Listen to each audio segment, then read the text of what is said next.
one thing I want to tell you is that, look, what Bhagavan got was not in Tirunamalai, not sitting in a cave in Arunachala. He got it. Okay. Now, when he got it, understand, he would have stayed there and preached about self-realization. Understand what made him to come to Arunachala. And I'll tell you the secret here. Secret is, if Bhagavan would have stayed in Madurai, given his teachings, he would still would have helped so many people, as many as he has helped coming there.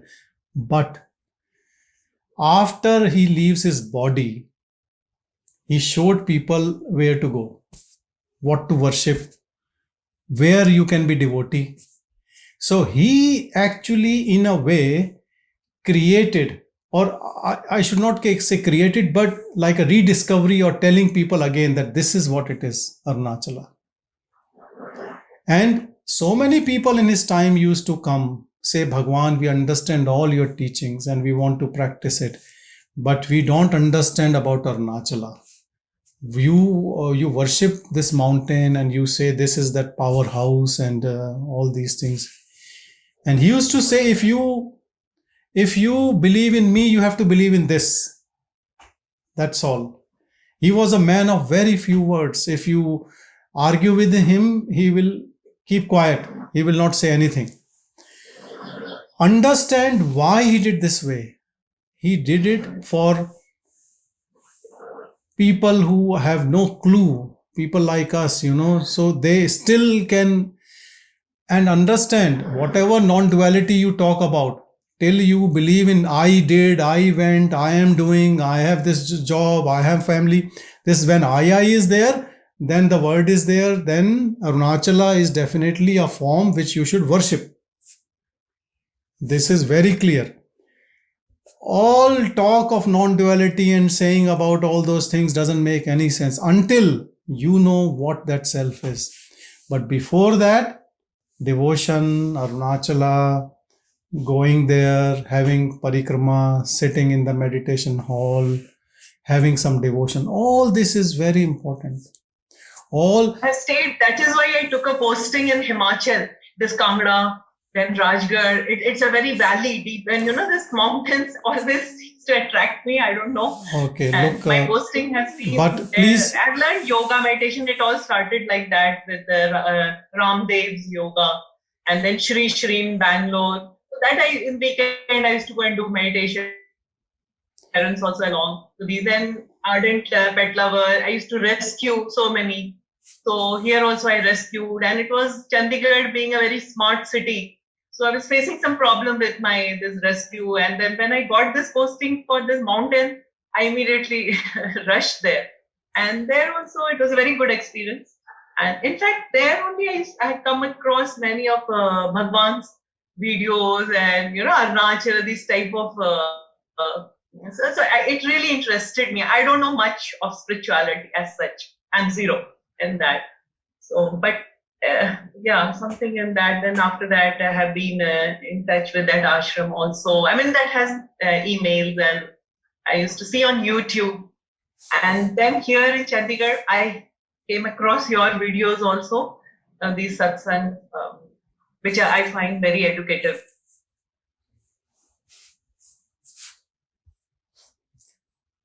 Anyway, Neelakantanji, do you want to say something? Yeah.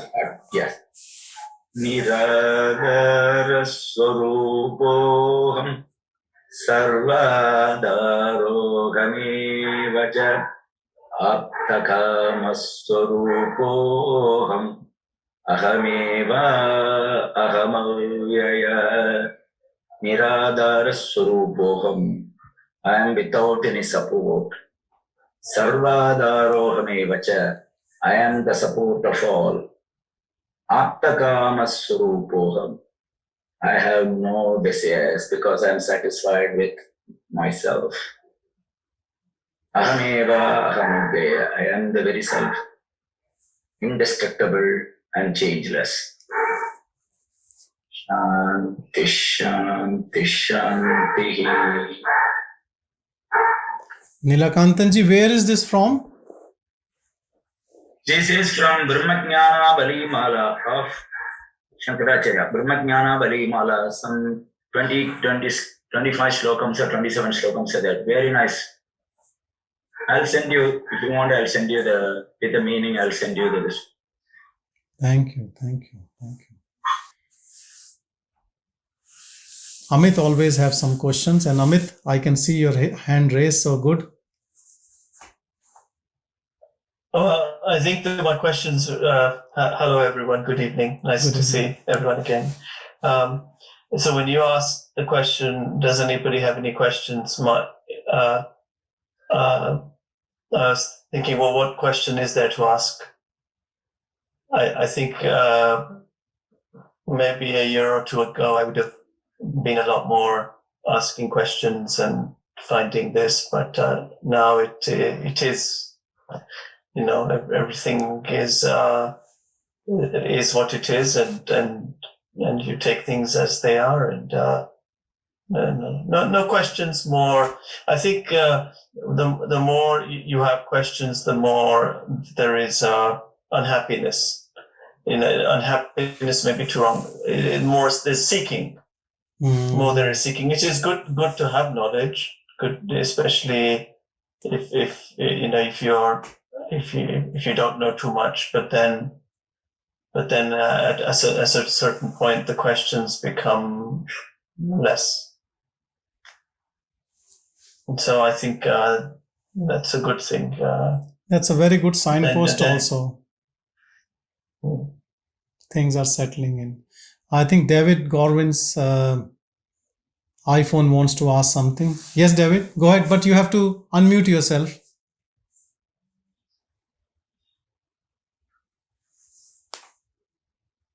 Yes, Sanjay, thank you. How important is the personal guru in regards to the path of self-inquiry? Very good question. And look, I'll tell you, this word personal has to go. Guru is fine, but personal, that is the thing. Understand this secret. This personal has to leave us. If that personal, everything private and personal stays, the person stays, and the person stays, and there is no freedom. So when we say personal guru, this personal should go. First thing is that. Whether guru stays or not, I don't care, but personal should go. If personal goes, what is left is guru only. Just if I may come in there, Sanjay, it appears to me that you're a very committed. So that is where I'm coming from, and anyone else that may be, wondering about this. Guru, you can choose a guru, and if you haven't chosen a guru is within us, everyone. That guru is actually grace coming from within, trying to bring you there, what you are, not in this illusion. So to start with, when you talk about a guru and this thing, and this is a Bhagavan Satsang. So who else is the guru? Bhagavan is a guru. That I have to say. You can choose any guru. For me, buck stops here.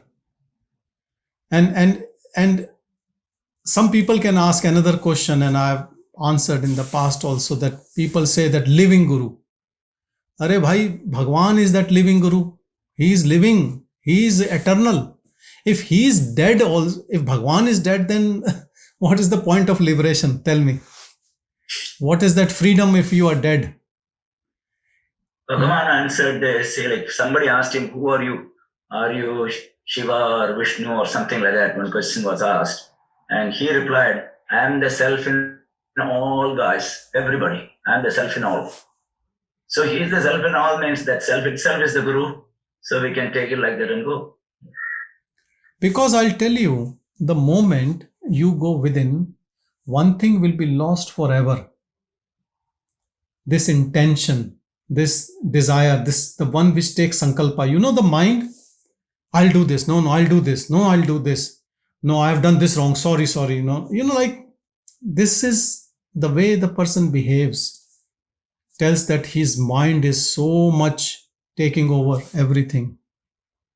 You make a guest list. You delete couple of them. You think, oh, they don't invite. Then you do a party.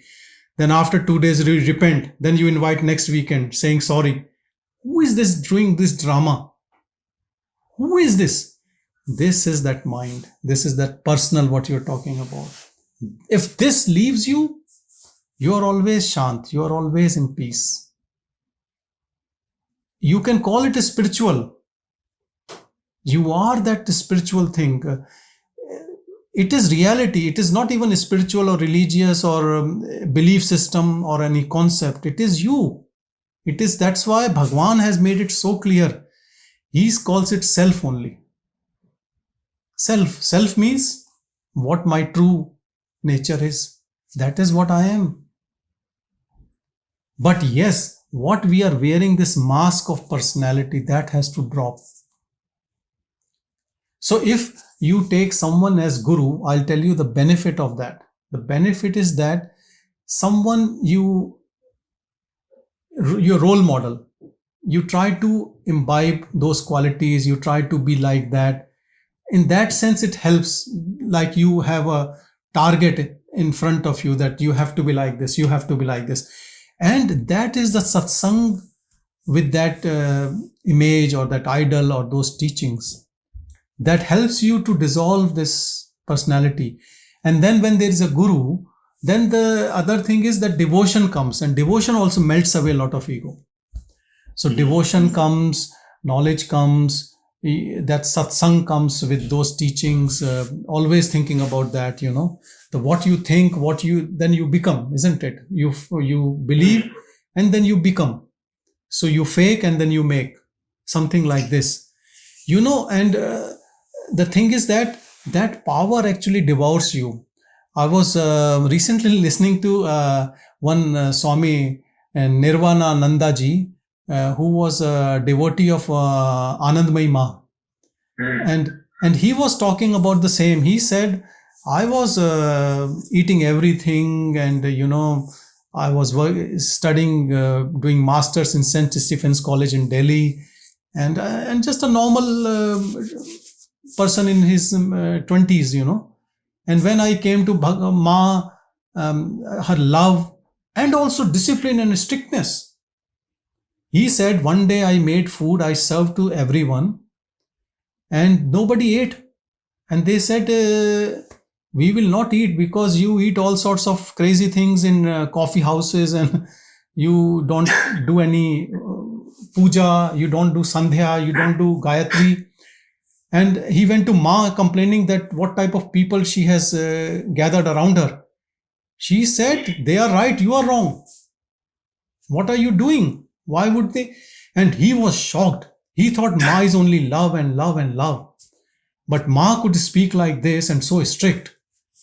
And she said, you should do japa. Then, they used to go to river and they used to have a shower there, and he used to have warm shower in his hostel rooms and all, not that cozy anymore. And he said, I got temperature, I had fever. And then Ma said that you haven't done, so today is your punishment, you have to do 10,000 japas. And he said, I'm already having fever. She said, no, you have to do it. So what I'm trying to tell you is that it is nothing about Bhagavan or Ma. Every guru is same, They are all kind, they are all compassionate. Even if they are scolding you, it is because they love you. They know how much you have to take inner journey, how much you are still tainted, how much unfoldment has to happen, how much you are holding on to the ego.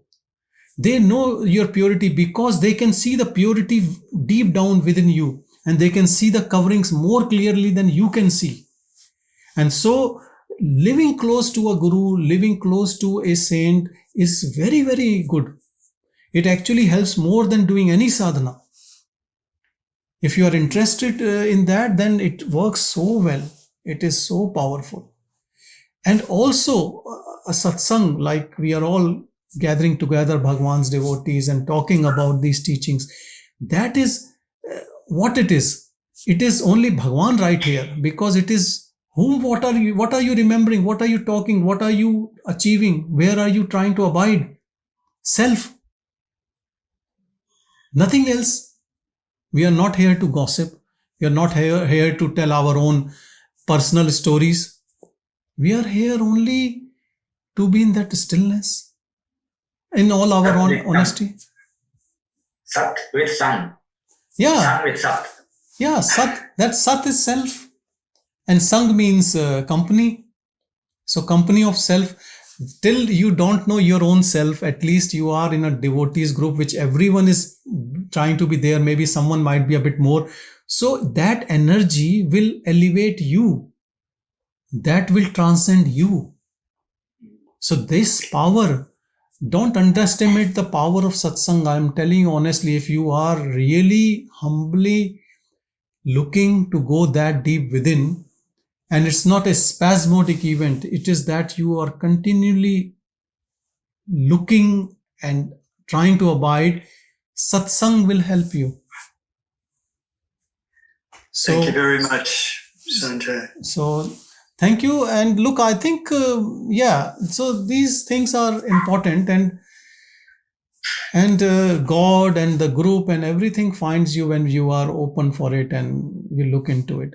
And sometimes, we think that we know so much, but when things unfold, how the little by little that wisdom is discovered, it is so beautiful, And becoming a devotee, I think, helps very, very powerfully and makes you much more humble, because then the personality dissolves very quickly. With knowledge, with devotion, both working together. Like you're trying to squeeze it from both sides. Beautiful. Yeah, it goes away, So Bhagavan, left body in 1950, but he is much more powerful now. Because those teachings are speaking from every source now. Every continent. People, not necessarily they are sitting there at that nook and corner. They are everywhere, and everyone is so deeply into it. Because you need to understand, it is Kali Yuga, last part of the yugas, tail end, Some people even say Sat Yuga has started. Maybe there's a dawn of it. So we have to finish our homework quickly, our task assignment, and finish this job. How long? So we are not that bad that we have to be at the end, tail end, when everyone has passed out. This is only a class of people who have failed many times. Otherwise, people have already gone, This is last yuga left, or tail end of it. Still we are searching, Because understand, once this search is over, you will not come into this model of different cars. We are driving around, doing different tasks. This will disappear permanently. We have come here, that means still something was left. But anyway, and that's why, in India, I remember when you used to study, we used to call us, when someone was just failing, we used to say that he passed with grace marks. Grace. Like, let's say you 50% needs to pass, you got 48, they will give 2% extra. So that grace, that's why for that grace we have come to Bhagavan, to Arunachala, because we will do our bit, and then whatever left, he will do his bit, and then we all will pass. How good this arrangement is, isn't it? So we will do whatever we can do, whatever this intellect, buddhi, mind, body, with vasanas, whatever, we are trying our best. But give your best shot. That's what I would say. So when you go to bed at night, have you done your sadhana properly? If the answer is yes, then sleep nicely. Rest Bhagavan will do. And he will do. Leave all to him. He has brought you to the teaching. He has brought you to here. and you are trying yourself, then what is left? Rest is all, rest he will do. If he has done up to here, you know, the best book I'll tell you, if you have someone is lack of devotion, let me find, there is a very good book. The best book you will, I don't know whether you can read, Parayana. This is Padamala. Parayana, the poetic verse of Sri Ramana Maharshi. It is a thick Parayana, like there are very thin ones at Ramana Ashram. Parayana is all Bhagavan's poetic works, and it talks all about Arunachala, all about self. But if you read and you keep contemplating on each, because this has English translation, so one side of the page is How do you spell it, Sanskrit? Parayana, P-A-R-A-Y-A-N-A. Don't worry, I'll let you know. Don't worry. Yeah. Okay, thank you.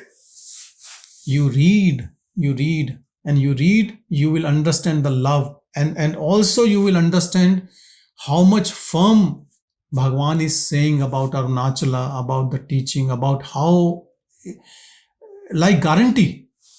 It's not like it is the guarantee. So you read, you go deeper and deeper, and don't read too many pages, maybe 2 or 3 or 4, and contemplate on deep. It is so powerful. I'll tell you, this book Parayana is very powerful.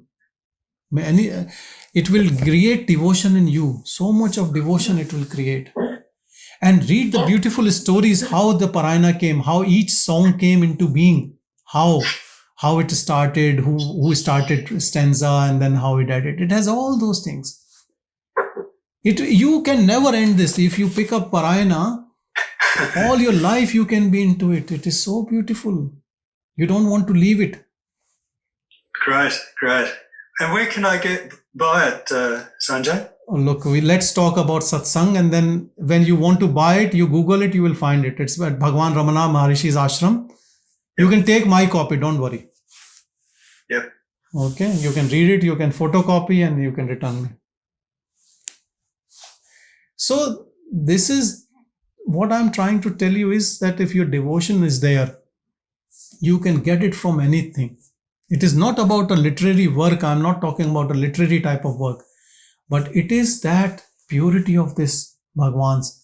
Nila Kantanji sends, it is so beautiful, Miraji sang those songs.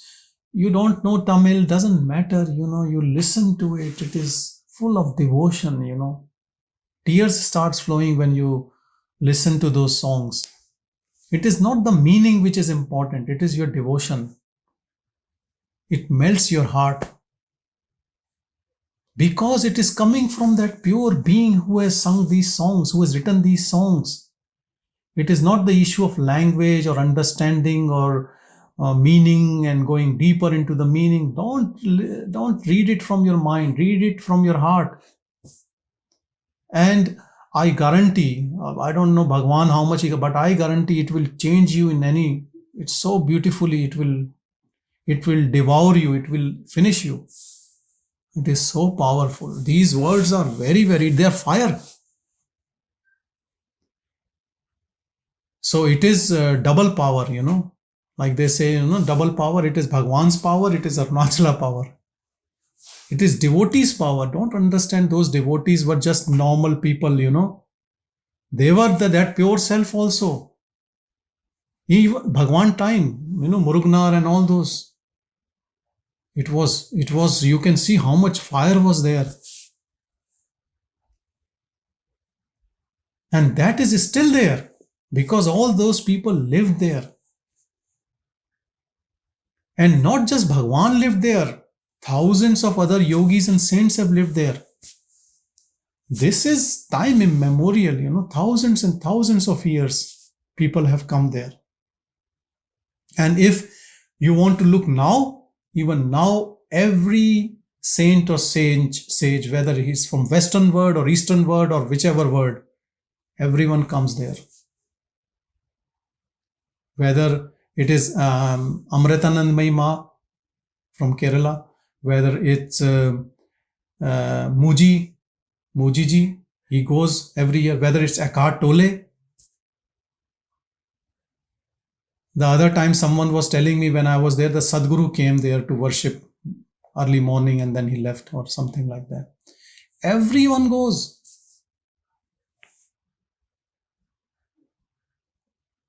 Don't underestimate the power. But then it is grace who goes, who visits, who listens. There might be people living there and they have no interest in it. So this is grace. There is a beautiful word in Hindi, for grace, kripa. So kripa, kra means kram, whatever's karma you get, and what you get. But you do this much of karma and you get this much. That is kripa. You understand? You do this much and you get this much out of it. That is kripa. Grace. Putting less and getting more. Because otherwise, how someone can get freedom? Do you think someone has done so many good deeds that they will get freedom? No. It is all grace. We all get grace marks to pass this exam. Understand this. So always be humble. Have you ever seen anyone, any liberated soul, who has found the stillness and said, yes, I have achieved? Or declares, or if someone is declaring and is an achiever, don't ever go close to that person. He have achieved bigger ego now. Because there is nothing to achieve. What is to achieve? It is only to lose. Lose all those false tendencies. That's all. There is nothing here. This drama will continue in some way or the other if you don't give up all these stupidities coming from the mind, living in the mind, behaving as this body. When you go deeper with Parayana, you will become bodiless. Body will stay, but you will be bodiless. This is so powerful. Some people are very fortunate who can read Tamil and they can understand the meaning in the language itself. But nevertheless, if your bhavana is there, your feeling is there, you will also get there. There is a very good translation done of these in English, and they are really good. If you see, Bhagavan must have read so many books. People brought all sorts of books to him to endorse, to say whether this is good. But he only selected books he recommended for people to read. And you read those books. Even in Bhagavad Gita, he made our life so simple. He selected verses, compiled. So go through these things not as some reading. Just pick up one thing and contemplate deep into it. And everything which you are contemplating from your heart will take you there only.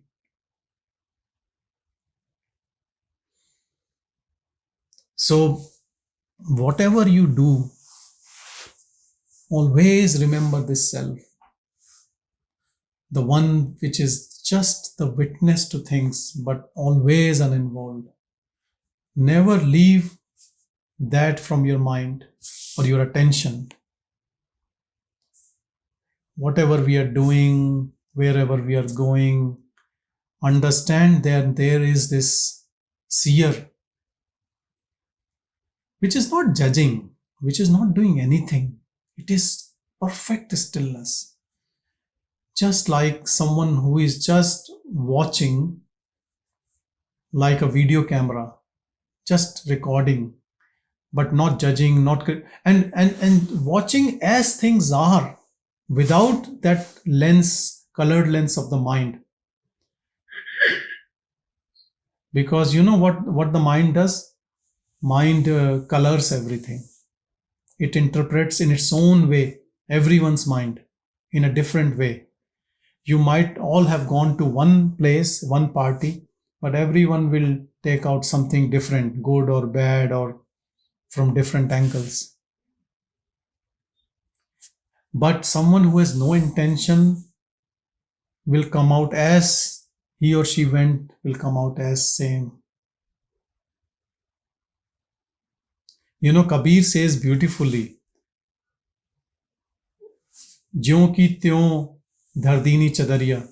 God has given you all these attributes, you know, mind and body and intellect and all. You have just used and you have given the same. Know your own false interpretation of things. Just stay there. Things are happening, not happening. We are not reformist. We are just staying and accepting what Bhagavan is doing. Bhagavan means that divine. It is his play. Who are we to improve it or disapprove it or, you know, change it? You just watch it. And that gives stillness to the mind. Don't argue with people. People can say anything, you know. In Bhagavan's time also, a lot of people came and said to Bhagavan, what are you doing sitting here? You know, why don't you help others or whatever? You don't worry. Just follow Bhagavan's teaching exactly what Bhagavan wanted you to do. If you have any doubts about those teachings, we can definitely discuss in this satsang. But follow word by word. You know, there is a David Godman's book on Annamalai Swami, that word by word as Bhagavan, you know. What Bhagavan said to him, he just followed, and look how beautifully it all worked out for Annamalai Swamiji. Same is for all of us, same teaching, same grace, overflowing all the time. Be part of his family, Bhagavan's family. Treat him as your father. Follow his advice wholeheartedly. How bitter it tastes, how much tapas it needs, how much suffering comes, take it. Take it with a smile and stay there. Actually, if you see, we are in the most conducive atmosphere where liberation is the easiest. Everything is being given us. Everything is ready-made. We just have to now eat it. Bhagavan's all life, all his teachings, everything is beautifully compiled by devotees. If you have doubts, then there are people around to help you. There is already a guru whom no one can taint. He has left the body. When he was in the body, there were so many people around him who used to write every day. This is the guru you can never doubt. It is very, very unusual for a guru not to be tainted by anyone.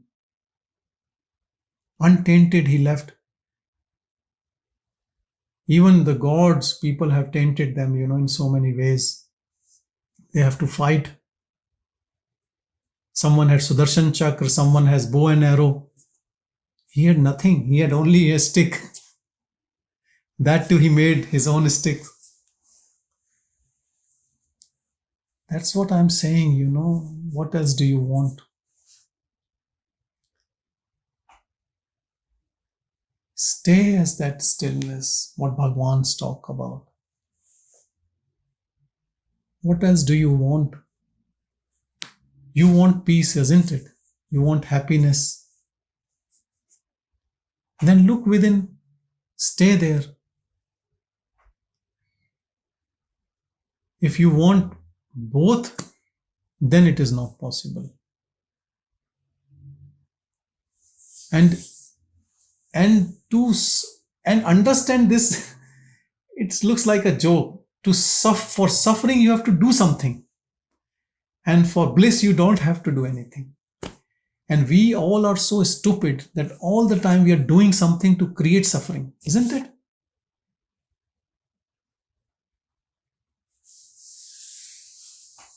I don't understand, I have no clue. That once you have understood that this is the problem mind, and this creates issues and suffering, and this ahem bhav that I am the doer and I am an achiever and I have to prove is the problem. Why can't you stay as a witness in your stillness?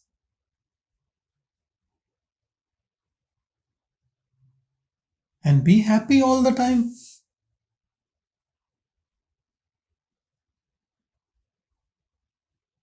For suffering, you have to do something. And for bliss, you don't have to do anything. Understand this simple truth.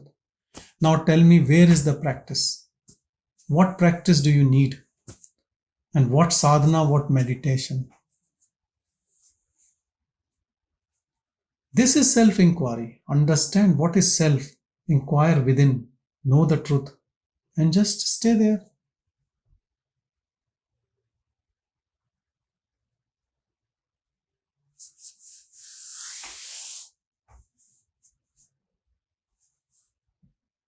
Hello, Vanita. You want to ask something? Yes, sorry. If I can just interrupt for 1 minute. Yeah, go ahead.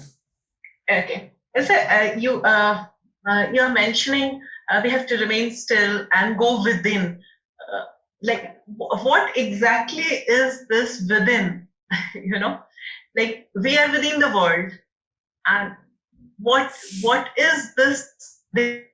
Is it you meditate, what you meditate, your mind, your heart? What is it? And here, I have been listening to many other gurus. This is the second question.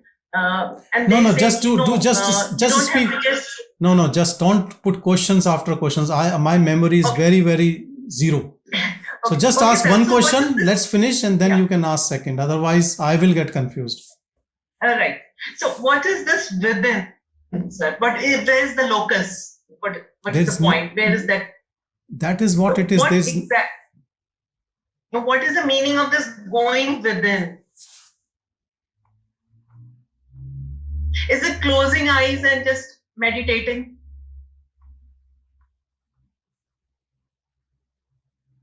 So can you hear me? I can hear. Can you hear me? Yes, sir. Now I can hear you. I can hear you. But you could not hear me, because that's what I was trying to tell you. Just keep quiet. That is within. When you start loving silence rather than thoughts, that is within. When you start observing but not interpreting, not analyzing, not criticizing, not liking, not disliking, just staying, keeping quiet, that is within. And when you were saying that we are in this world and all this is complete crap. I have to say like this. You are not in this world. If you are keeping quiet. Listen to me. Do you want me to say or do you want to say? Okay, you start saying and then I'll say. No, you say. Say what you have to say first. Okay, so just I'm sorry. So, if we are quiet, just go with the quiet, keeping quiet. But the mind keeps working. Your mind keeps speaking to your own self. I did this. I should not have said. I did that. Or I have to do this. I have to make this thing. I should have done that. Something good for this person. That. So this is a doubt. This is what all we are talking about. please give peace a chance and stay in that stillness and let the mind talk. Watch it, but don't be part and parcel of it. Don't be an accomplice to it. That is what is within. You stay there as an observer to this mind chatter, but don't be an accomplice to it. I know, Vanita ji, it is not that easy. You see all these people, everyone has done a journey, I don't know, but I am not saying that it will take 20 years or 30 years to be where others are, but still someone has to start somewhere. When you first thing, I have to tell you this thing, that this can take births after births even to observe your mind. It can take births after births for a person, and or it can be just a matter of a minute for someone who can observe their mind and thoughts and stay in that stillness. Everyone's journey is how long, nobody knows, but one has to start somewhere. So if you have to start, what I'm saying within is staying as a silence, and watch this one who is asking questions and who is saying the mind is busy and I am in the world. This is all coming from the mind. The mind is talking right now, who has strong identity with the body and ownership of the mind, and that mind is talking. It is not you. You are still in that self, but you have stepped out of that, and that self is now being all entangled in the mind, and then it thinks I am the mind, and then I am in this world. Understand, all this word what you see is projection of the mind, and you are not the mind. You are beyond mind. You are before mind. But because you have identified yourself as mind, and from there you cannot be the witness to it. So how to be witness when you are still in mind? The best way is to start keeping quiet. And then you get entangled and the thoughts comes and they talk to you about why I did this. And just whenever you pay attention like a witness to these thoughts, you will feel some stillness. The more you continue doing this by self-efforts, slowly and gradually you will start filling this gap between these thoughts and you. And this gap will become bigger and bigger. This body identity is that which is the one who is always in the mind. The more you start understanding this stillness has nothing to do with that the body is still or you are not talking to anyone. Even if you're not talking to anyone, you are doing a self-talk all the time. Self-chatter, which is commenting on your actions, present, past, even thinking about future. Understand there is no locus for this. Because that locus will be outside you. That is not you. You are not an object. You are not an entity. You are pure awareness. Awareness which is now mixed up with the body-mind complex. So the whole process is to disentangle it. And to disentangle it, you have to abide as a witness to, as an uninvolved witness to whatever is happening in the mind. If you keep practicing it,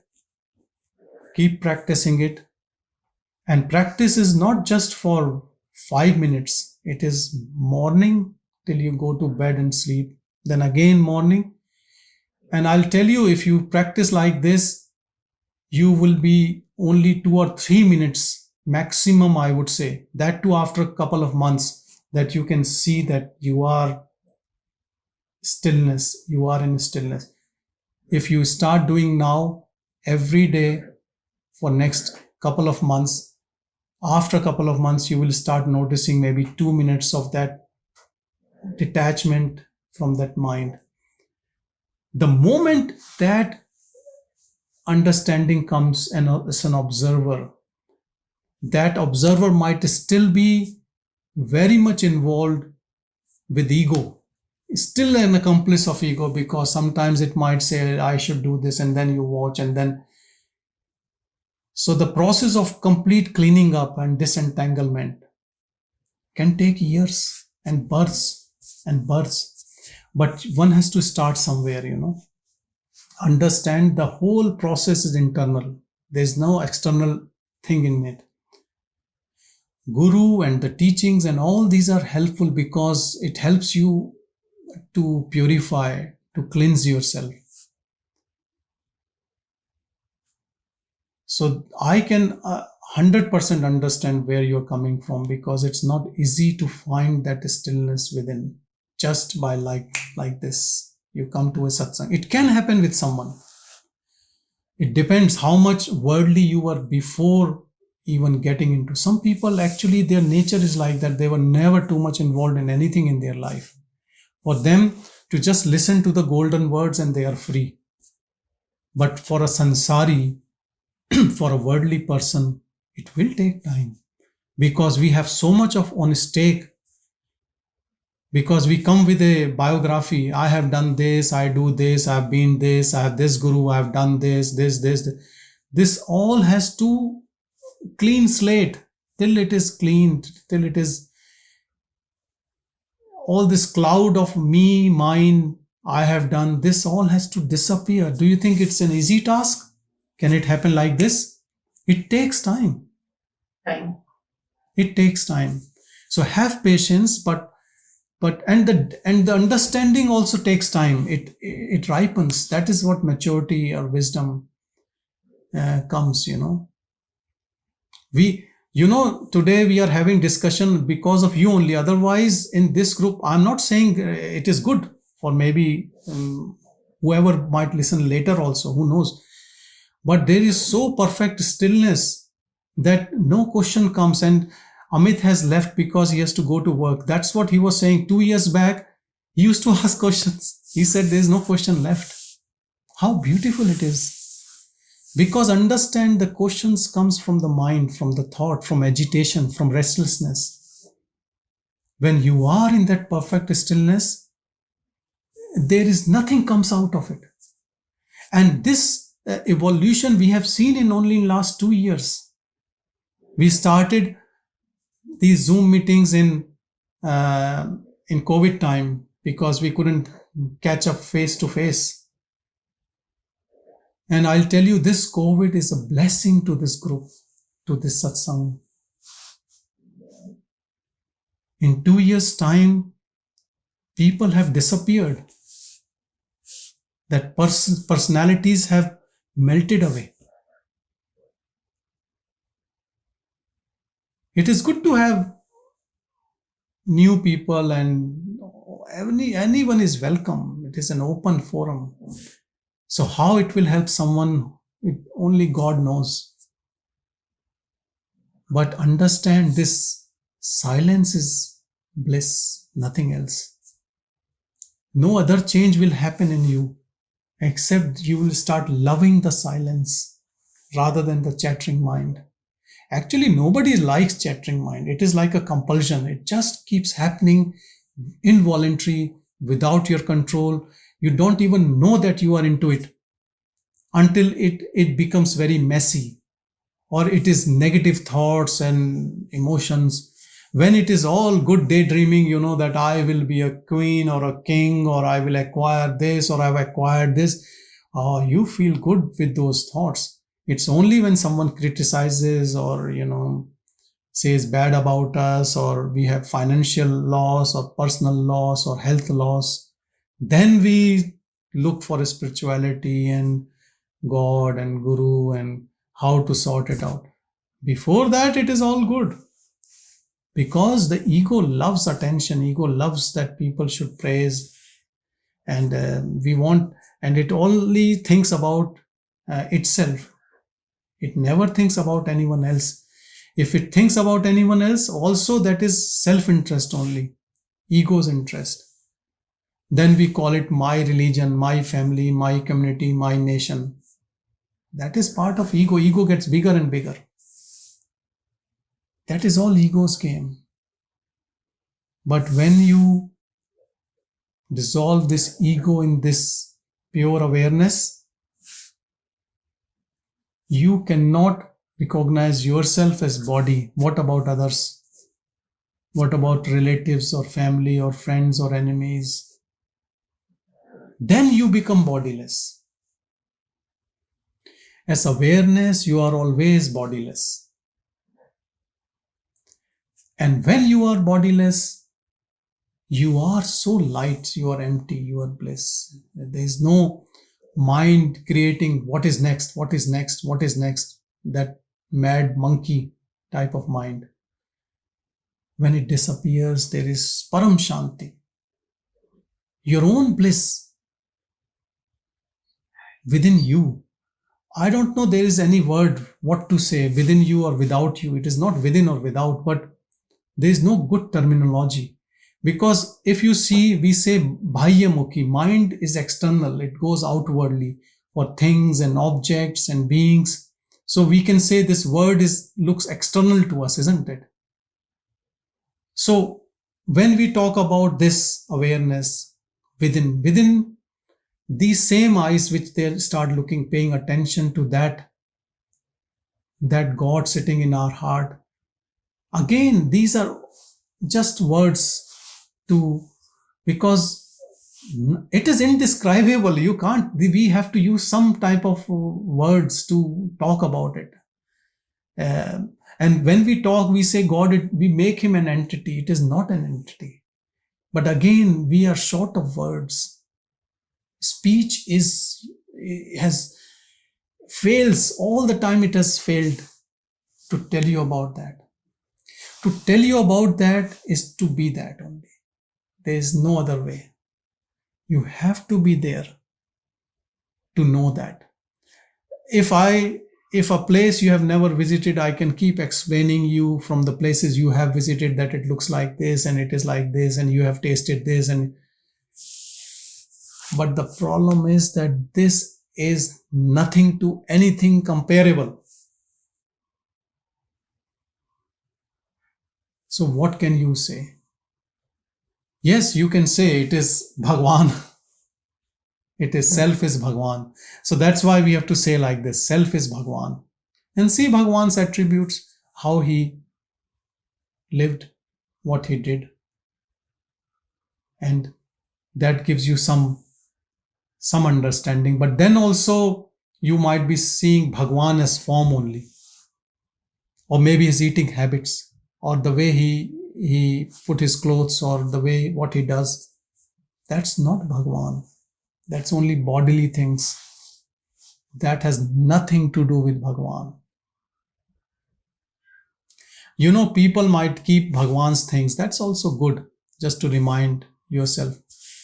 But then there are saints who have burnt everything just because they don't want people to get again into the illusion and start worshipping as a murti, as a statue, as a person. He is not a person. Go within and find Bhagavan here. You know, there was a saint in Rishikesh, Ram Sukdas ji. You know, he wrote in his will that when I died, burnt away everything belonging to me. And don't keep any picture of me, any statue, nothing. Only his teachings. That's really wonderful. The commentary is really nice. Yeah. Ram Sukdas ji, the commentary is really good. So Ram Sukdas ji Maharaj and so many saints, you know, this world is full of saints, but understand what the crux of the thing is. If you don't move away your attention from being an object as an unwitnessed, whatever practice you do will be useless. And if you practice only for 5 minutes or 10 minutes, how would you get it? If 90% time you are into beings and objects and your mind is there, then you will be that only, isn't it? Whatever you spend time as, you will be that only.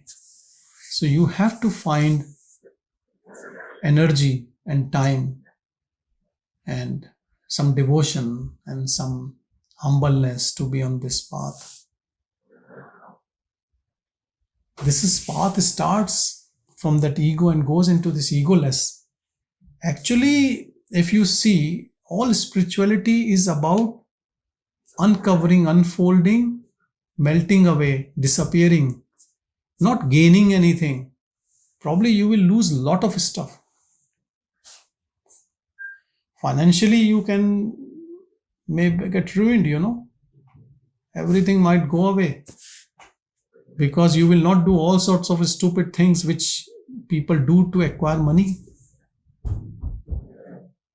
So maybe you might not spend 4 hours in gym to build muscles. Maybe you will just stay in contemplation. So maybe you might not get that good body. Because attention to the body, building this, what do you think? There's so much of body consciousness. That's why someone is doing. Understand this.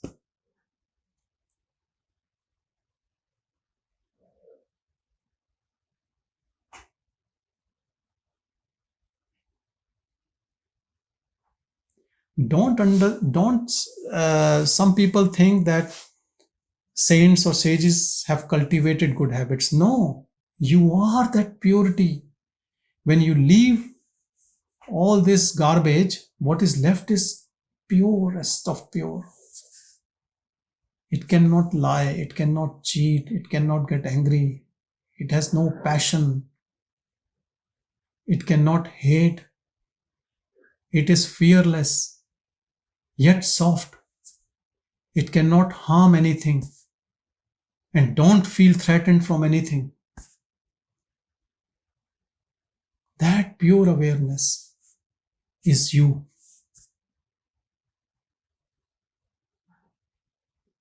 Always understand, if there is some thought comes to me, what for me?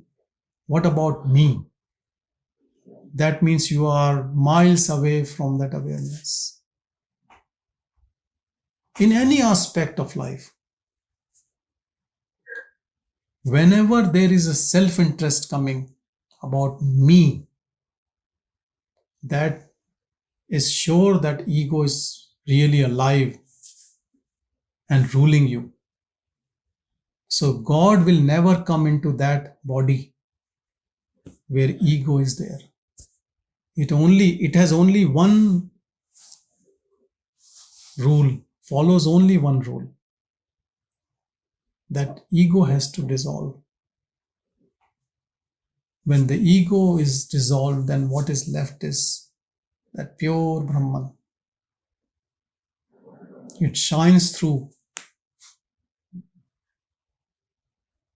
And then it uses body as it wants. And the body is its slave or das. And there is bliss. No doer then. No one guiding.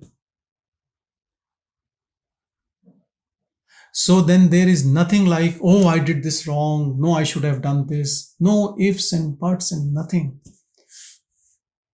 Something like you are gone, but there is something left.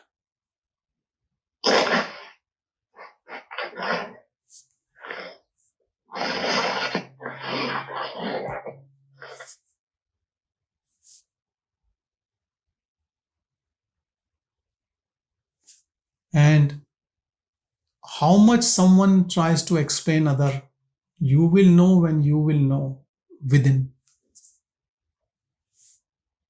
How powerful you are and how peaceful you are. Give away your identification with mind. Start living without mind. Don't get engaged on these thought after thought which are coming.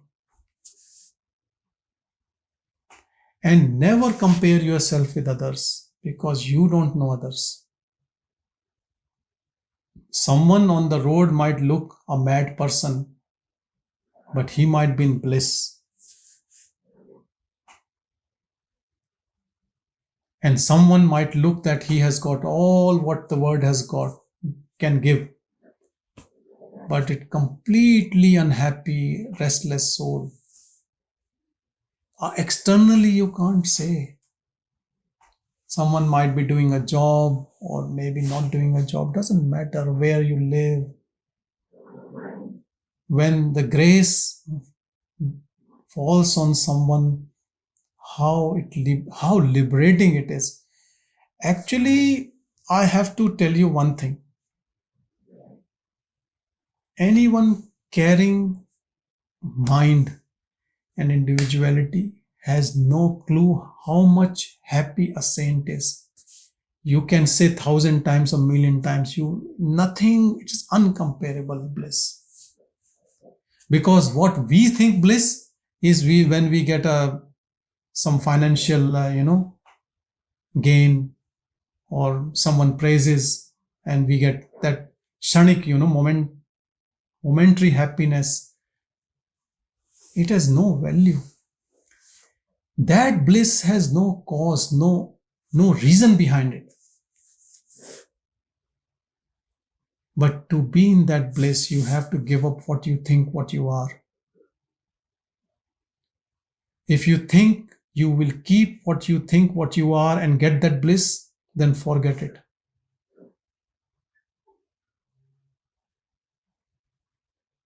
It is nothing to acquire. Like our mind thinks that I've acquired all this in this world. Now I'll acquire moksha, or I'll acquire God, or I'll understand you. Yeah, forget. It will never ever happen.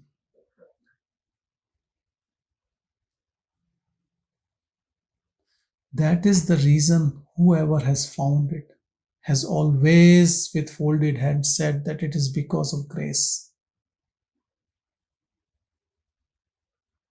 No effort can take you there.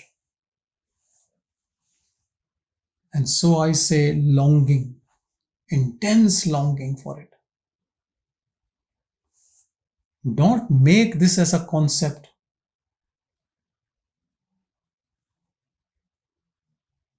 It is not a concept, it is beyond concepts. It transcends mind. It is not in this game of time and space. And that is the freedom. How big this world looks to you. It is nothing in front of awareness. This changing word, sometimes it appears, sometimes it disappears. It goes away in your deep sleep. In your sleep, this word is different, dream word, and then comes this word.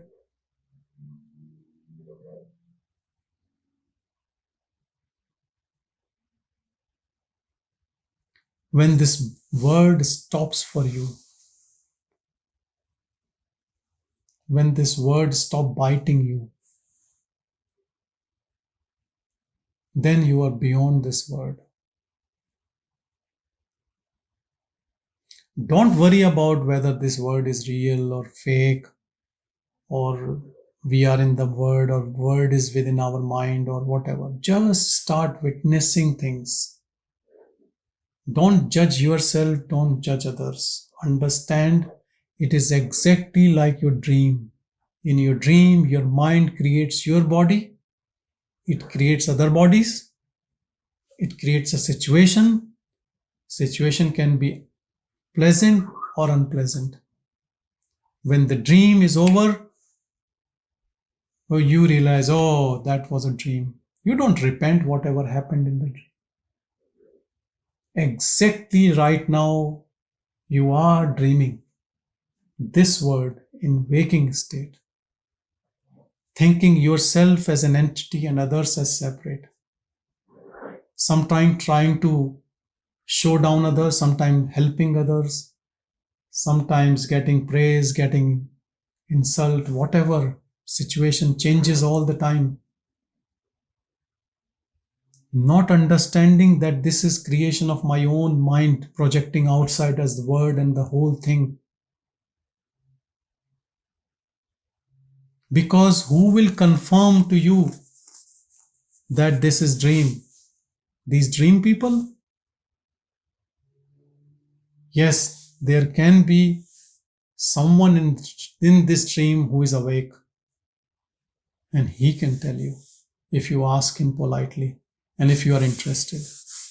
But if you want to stay in dream, then continue. This dream is continuing for millions of years and it will continue indefinitely. It is also non-ending in a way, till you stop, pause and reflect within. Understand it is not driven by its own, it is driven by your interest only. Your dream, this dream, night dream ends in its own way.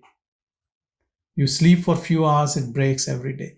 Actually, it is God's hint to us, giving you a taste of what actually you are. He tells us every night, in dream and deep sleep, dream and deep sleep, dream and deep sleep. And the wise picks up from there, understands the game, understand the divine game, and frees themselves like this. And fools continue in this dream. Only fools.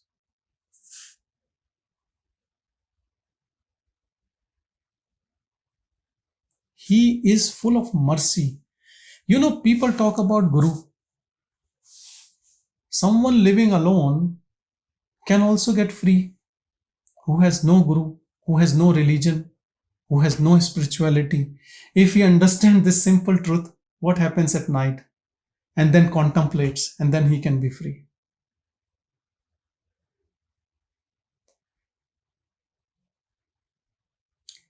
Go deep into this question, understand what you are doing, why you are doing. You will, if the day you will understand, you will laugh on your stupidity. How? Because everyone understand, everyone in this world, whatever they think they are doing the most important thing in the world. And they are passionate about it, and they will die for it, and they can kill others also. To that extent, people are having their own belief in what they do, because they are always living in that mind. They never reflect, they never contemplate, they never sit with your pure self. Try to listen to it, try to feel it, try to be it. At least try to fake to do it. Shed a couple of tears to know it. See how it will embrace you. It will hug you from within. It will take you within. It will devour you. You know, that is what they say. Arunachala, you go to Arunachala. Arunachala is like a tiger's mouth. You put your head, it will finish you. It is so powerful. Bhagavan would have given us beautiful teachings living in Madurai. He came to Arunachala to give us something for, you know, there are those books which we call, you know, dumb book for spirituality or dumb book for something. You know, for dumbest people, he has told, like, if you can't do, at least, you know, Arunachala, just see Arunachala. He will change your mind. He will give you that devotion. He will give you this, you know.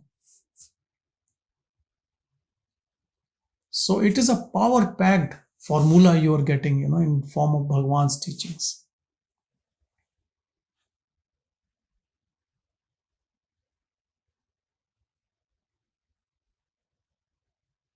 You don't even have to go to Arunachala. Just remember Arunachala. Remembering will do everything for you.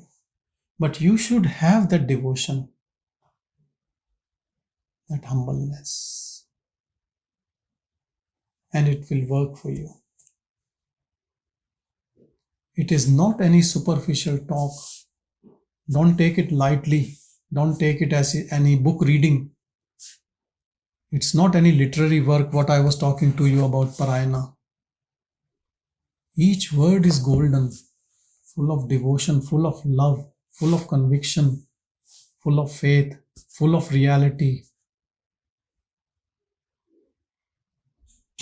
Then you will understand, and when you will go there, and when someone is doing Tamil Parayana, You will not get bored then.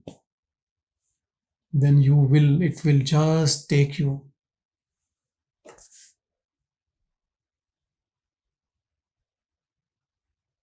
Anyone, if he or she wants to bound Bhagavan in a region or a religion or a caste or a language, is a biggest fool. Bhagavan is a self in not human beings, every being. He is that self. Came to give us this beautiful teaching to be that self only. Understand the truth. Be humble, be holy, be pure. You have to cultivate Sattvic mind. You can't jump into this by Rajasic mind or Tamasic mind. You have to be Sattvic. And I have to say, if you follow some rituals, some rules, disciplines in your life, good. It's very important.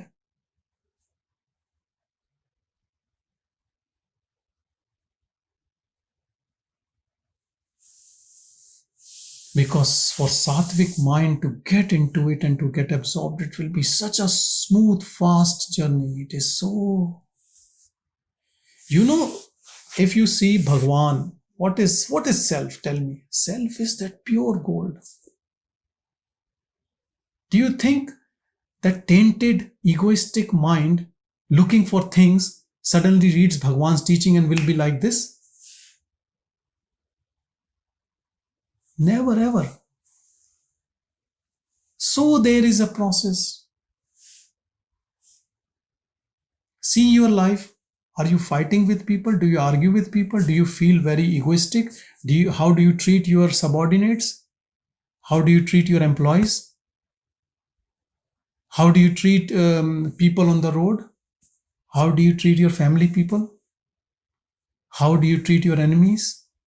You will get the answer. Where are you? The one who complains, I can't realize self. See, where are you? Look, the first step is to be a good person. From where that person will disappear. At least some change should come, isn't it? If you are moving to that, transcending this everything, if you are getting bodiless, at least some fragrance should come from your acts, from your thoughts.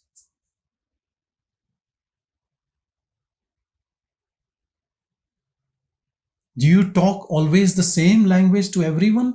Give respect everyone equally, whether they have a post or they are beggars? Do you always tell the same truth to everyone for everything? You think and you say and you act, is it same? See?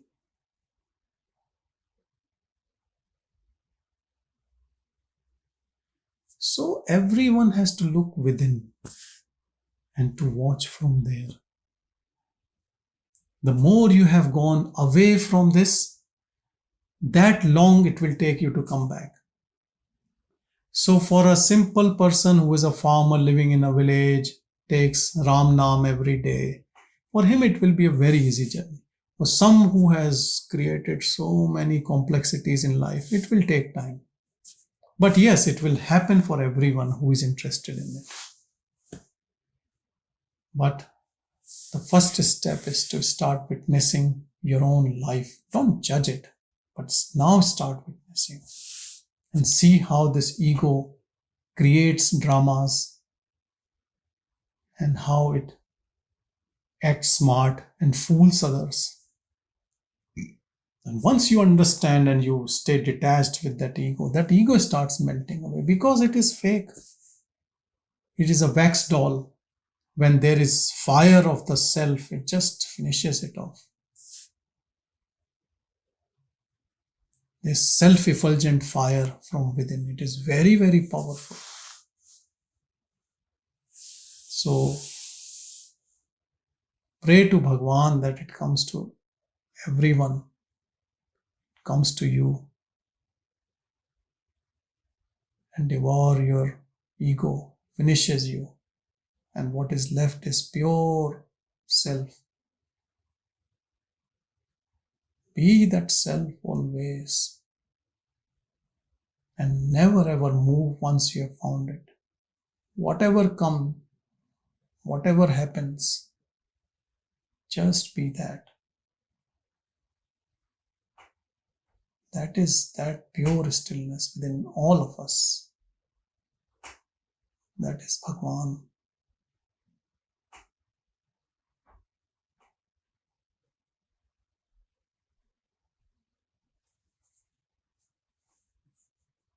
Thank you, everyone. We'll catch up next time.